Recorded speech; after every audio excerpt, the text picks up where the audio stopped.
Hello dear aspirants, मैं Rajneesh sir NPR classes के YouTube channel पे आप सभी का स्वागत करता हूं। आज की क्लास में हम लोग एंगल बाइसेक्टर थ्योरम पढ़ने वाले हैं। इसके अलावा ट्रायंगल्स में mid point theorem, Thales theorem जिसे हम लोग बेसिक प्रोपोर्शनलिटी थ्योरम भी बोलते हैं, और कन्वर्स ऑफ थेल्स थ्योरम, ये तीनों ही थ्योरम्स ऑलरेडी इस वीडियो के चैनल पे अपलोड किए जा चुके हैं, तो आप उसको एक बार जाके चेकआउट जरूर करें। फिलहाल आइए हम लोग इस थ्योरम को शुरू करते हैं। आइए देखिए, इसका स्टेटमेंट है आपके पास में कि prove that internal bisector of an angle of A triangle divides the opposite sides internally in the ratio of the sides containing the angle. इसका मतलब यह है कि किसी भी ट्रायंगल के इंटरनल बाइसेक्टर, किसी एंगल का इंटरनल बाइसेक्टर जो होता है वो अपोजिट साइड्स को उसी रेशियो में डिवाइड करता है जिस रेशियो में वो जो एंगल बाइसेक्टर है उसको बनाने वाली साइड्स जो है वो जिस रेशियो में होती है उसी रेशियो में वो इस साइड्स को भी क्या करता है, डिवाइड करता है। इसका मतलब आपको प्रूफ करना होगा कि BD और DC का रेशियो वही होगा जो AB और किसका रेशियो होगा, AC का रेशियो होगा। तो we can write BD upon DC। अब हम DC बोल रहे हैं या फिर CD बोल रहे हैं, बात एक ही है। तो BD अपॉन CD का रेशियो सेम वही है जो AB अपॉन किसका, AC है। AB आप देख रहे हो ये साइड है और AC आपके पास में ये साइड है। AB और AC का रेशियो वही होगा जो BD और किसका रेशियो होगा, CD को होगा। अब ये चीज आपका टू प्रूव में है। गिवन की अगर हम बात करते हैं, जब हम गिवन लिखना शुरू करेंगे तो गिवन में सबसे पहले जो आपके ट्रायंगल में दिया हुआ होता है उसी को हम लोग नोट करते हैं। तो आइए पहले गिवन देखते हैं। तो गिवन आपका होगा कि a triangle ABC in which AD is the bisector of angle A meet BC in D। आपको गिवन दिया हुआ है कि एक ट्रायंगल ABC है जिसमें AD जो है वो क्या है, आपका बाइसेक्टर है किस एंगल का, एंगल E का। एंगल A का ये आपका बाइसेक्टर है और ये जो बाइसेक्टर है वो BC को कहां पर टच करता है, कहां पर मिलता है, पॉइंट D पर। आपको यही बताया गया हुआ है कि a triangle ABC in which AD is the bisector of angle A। Angle A आप देख पा रहे हो यहां पर है angle A meet BC in D। BC को जो है आपका जो एंगल बाइसेक्टर वो कहां पर मिलता है, D पर मिलता है। टू प्रूव में मैंने अभी आपको बताया कि AB upon AC is equal to BD upon CD। आपको यह क्या करना होगा, यहां पर आपको प्रूव करना होगा। मतलब BD और CD का रेशियो वही होगा जो किसका रेशियो होगा, AB और AC का। अब किसी भी प्रूविंग में सबसे इंपॉर्टेंट चीज जो आप देखेंगे शुरुआत में जो होती है वो आपका गिवन। तो आप क्वेश्चंस के थ्योरम को पढ़ करके आप समझ जाएंगे। उसके बाद प्रूफ क्या करना, उसी के बेसिस पे आपको टू प्रूफ भी लिखना होता है। लेकिन सबसे इंपॉर्टेंट चीज जहां से शुरुआत होती है थ्योरम की, एक तरीके से मान सकते हैं, वो आपका कंस्ट्रक्शन से होती है। तो जब भी आपको कंस्ट्रक्शन बनाने की बात हो तो आपके दिमाग में स्टार्टिंग से एंड तक का पूरी जो थॉट प्रोसेस है वो क्लियर होनी चाहिए, तभी आप उसको कंस्ट्रक्शन को याद कर सकते हैं। अब याद रखिएगा कि जितने भी इसके थ्योरम्स मिलने वाले हैं पहले टॉपिक में, उसमें मैक्सिमम में थेल्स थ्योरम का यूज जरूर करना है। और थेल्स थ्योरम में पैरेलल लाइन होना बहुत जरूरी होती है। तो यहां पर आप देखेंगे, हम कंस्ट्रक्शन पहले आपको समझा देते हैं, उसके बाद हम कंस्ट्रक्शन बताएंगे क्या लिखना है। तो सबसे पहले आप देखिएगा कि ये ट्रायंगल ABC में ये जो बाइसेक्टर AD है, इस बाइसेक्टर AD के पैरेलल एक लाइन ड्रॉ करेंगे CE। अब देखिएगा मैं क्या बोल रहा हूं, AD के पैरेलल लाइन ड्रॉ करना है CE, जो पॉइंट C से होते हुए जाएगा आगे। और ये जो CE है, जब हम BA को प्रोड्यूस करेंगे, जब BA को आगे की तरफ बढ़ाएंगे तो ये कहां पर मिलेगा, पॉइंट E पर मिलेगा। तो यहां पर हम कंस्ट्रक्शन में नोट कर लेते हैं। सबसे पहले कंस्ट्रक्शन में लिखेंगे कि draw a line CE parallel to AD। यहां पर देख पा रहे होंगे आप लोग, CE जो है वो AD के क्या है, पैरेलल ड्रॉ किया। जितने भी डॉटेड लाइन से आपके कंस्ट्रक्शन में लिखा जाता है, वो जितने भी डॉटेड लाइन होता है वो आपका कंस्ट्रक्शन ही होता है।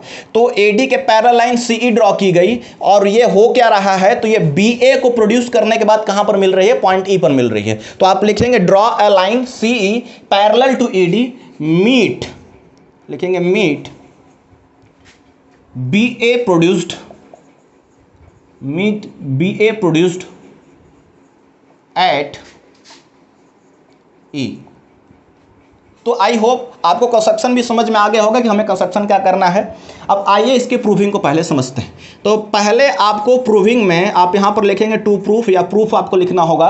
और प्रूफ में आपको ध्यान से देखिएगा कि यहां पर कुछ एंगल्स बन रहे हैं, इनको आपको ध्यान में देखना है। तो पहले हम नेमिंग कर लेते हैं। ये वाले एंगल को नंबर 1, ये वाले एंगल को नंबर 2, और ये वाले एंगल को नंबर 3, और ये वाले एंगल को नंबर 4 मान लेंगे। अब ध्यान समझिएगा, ये 1 2 3 और 4 ये ऑर्डरिंग बहुत जरूरी है, क्योंकि बिना इन ऑर्डरिंग के लिए आपका लंबा हो जाएगा। एक एक एंगल का नाम स्पेसिफिक जब आपको लिखना होगा तो ये लंबा हो जाएगा, तो इसलिए नेमिंग आप कर लेंगे 1 2 3 और 4, और यहाँ से आप आसानी से बना सकते हैं। यहाँ पर देखिएगा कि ये जो AD एक लाइन है यहाँ पर CE के पैरेलल हो गई है। CE जो ड्रॉ किया गया है वो AD के पैरेलल ड्रॉ किया गया है। तो यहाँ पर आप देखेंगे तो ये AC जो होगा, बहुत ध्यान से इस बात को समझिएगा, मैं ये वाली लाइन को अगर गायब कर दूं, हटा दूं, तो आपको दिखाई पड़ेगा कि AD जो है वो CE के पैरेलल है और AC ट्रांसवर्सल है। और AC जब ट्रांसवर्सल है तो आपको याद होगा कि जब दो पैरेलल लाइन को कोई ट्रांसवर्सल लाइन इंटरसेक्ट करती है, काटती है, तो दो एंगल्स आपको बराबर होते हैं। एक आपका है अल्टरनेट इंटीरियर एंगल्स इक्वल होते हैं, और करस्पॉन्डिंग एंगल जो होते हैं वो क्या होते हैं, इक्वल होते हैं। तो यहाँ पर आप लिख सकते हैं कि एंगल 2 जो होगा वो एंगल 3 के क्या होगा, इक्वल होगा। तो आप यहाँ पर लिखेंगे here AD parallel to CE, इसलिए होगा क्या यहाँ पर कि एंगल 2 जो होगा वो इक्वल होगा, एंगल 2 जो होगा वो इक्वल होगा एंगल 3 के, और यहाँ पर आप लिखेंगे अल्टरनेट एंगल की वजह से, आपको पता होगा। उसके बाद आप लिख सकते हैं क्या कि आप लिख सकते हैं कि एंगल 1 जो होगा वो इक्वल होगा एंगल 4 के। अब आप में से जो भी वीडियोस देख रहे होंगे आप लोग बताएंगे कि एंगल 1 एंगल 4 के इक्वल क्यों होगा। तो एंगल 1 जो होगा वो एंगल 4 के इक्वल क्यों होगा, तो आप देखिएगा एंगल 1 और एंगल 4 क्यों इक्वल होंगे। तो आप इस वाले लाइन को आप यहाँ से हटा लीजिए, या फिर इसको आप उसको ढक दीजिए, आपको ज़्यादा बेहतर ढंग से समझ में आएगा। तो ये वाली लाइन जो ये बीच की लाइन है, इसको आप अगर आप गायब करेंगे तो आप देखेंगे AD जो है वो CE के पैरेलल है, और यहाँ पर AE जो है आपकी ट्रांसवर्सल की काम करेगी, और AE जो आपका ट्रांसवर्सल का काम करेगा तो ये एंगल 4 जो होगा वह एंगल 1 के बराबर होगा। एक एंगल 4 आपका अंदर की तरफ बन रहा है और एंगल 1 जो है आपका बाहर की तरफ बन रहा है, तो यह दोनों एंगल जो होंगे वो क्या होंगे, बराबर होंगे। इसमें 2 को आप यहाँ से गायब कर लीजिए, ये वाली साइड को आप गायब कर लेंगे, तो आप देखेंगे एंगल 1 जो है एंगल 4 के क्या है, इक्वल है। और ये इक्वल क्यों है, तो करेस्पॉन्डिंग एंगल्स की वजह से इक्वल है। तो यहां पर आप लिख सकते हैं करेस्पॉन्डिंग एंगल, ये आपका क्या है, करेस्पॉन्डिंग एंगल है। अब आई होप आपको ये दोनों बातें समझ में आई होंगी।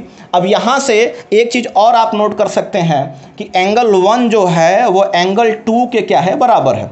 एंगल 1 एंगल 2 के बराबर क्यों है, तो ये आपका गिवन है, क्योंकि ये जो है, क्योंकि आप देखिएगा एंगल 1 एंगल 2 के बराबर क्यों होगा, तो आप देखेंगे कि ऑलरेडी क्वेश्चन में बताया हुआ कि AD जो है वो एंगल A का बाइसेक्टर है, और बाइसेक्टर का मतलब ही क्या होता है कि ये एंगल इसके क्या होगा, बराबर होगा, ये एंगल इस एंगल के क्या होगा, बराबर होगा। तो अगर आप ध्यान से देखेंगे तो एंगल 1 एंगल 2 के बराबर है। इससे अगर हम इसको इक्वेशंस बना लें, एंगल समीकरण 1 इक्वेशन 1 इक्वेशन 2 और इक्वेशन 3 देख लें, तो इक्वेशन 1 और 2 से आप देखेंगे तो 1 और 2 क्या है, इक्वल है। 1 और 2 अगर इक्वल है मतलब इक्वेशन 1 और इक्वेशन 2 का लेफ्ट हैंड साइड क्या है, इक्वल है। और किसी भी इक्वेशन का लेफ्ट हैंड साइड अगर इक्वल होता है तो राइट हैंड साइड अपने आप क्या हो जाएगा, इक्वल हो जाएगा। एक बार फिर से ध्यान से इस बात को समझेंगे कि एंगल 1 एंगल 2 के क्या है, बराबर, हमने गिवन में प्रूव किया। और अगर एंगल 1 एंगल 2 के बराबर है तो आप इक्वेशन 1 और इक्वेशन 2 के लेफ्ट हैंड साइड अपने आप देखेंगे ये क्या हो जाएगा, इक्वल। और अगर इसका लेफ्ट हैंड साइड इक्वल है तो राइट हैंड साइड भी अपने आप इक्वल हो जाएगा। इसका मतलब एंगल 3 जो होगा एंगल 4 के क्या होगा, बराबर होगा। तो यहां पर हम लिख सकते हैं कि angle 3 equal to angle 4, therefore, या फिर हम लिख लेंगे therefore angle 3 equal to angle 4, मतलब एंगल 3 जो हो गया वो एंगल 4 के क्या हो गया, इक्वल हो गया। और एंगल 3 एंगल 4 के इक्वल हो गया। तो यहाँ पर एक लाइन और आप नोट कर सकते हैं, मैं बल्कि यहाँ पर नीचे लिख देता हूँ कि इन ट्रायंगल ACD।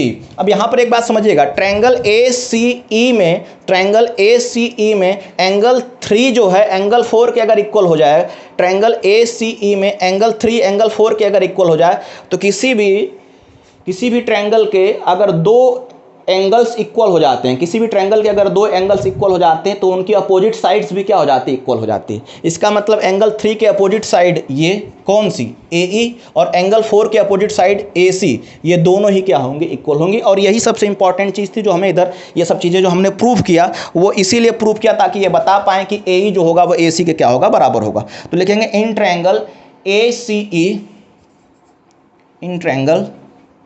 ACE हम लिख सकते हैं क्या, इन ट्रायंगल ACE हम ही लिख सकते हैं, जो भी चीज़ें हम यहाँ पर बगल में आपको यहाँ पर दे रहे हैं, ध्यान से देखिएगा।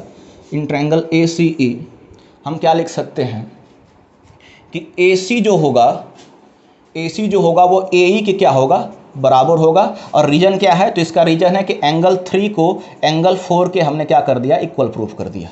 रीजन इसका होगा एंगल 3 को हमने एंगल 4 के इक्वल यहीं पर प्रूफ किया कि एंगल 3 जो एंगल 4 के क्या है, बराबर है। अब चूंकि एंगल 3 यहाँ पर एंगल 4 के बराबर हो गया, इसका मतलब AC जो हो गया वो AE के बराबर हो गया। तो यहाँ पर मान के चलिए लगभग 70% प्रूविंग आपकी प्रूव हो गई। अब उसके बाद आप लिखेंगे क्या यहाँ पर, अब आप यहाँ पर लिखेंगे इन ट्रायंगल BCE।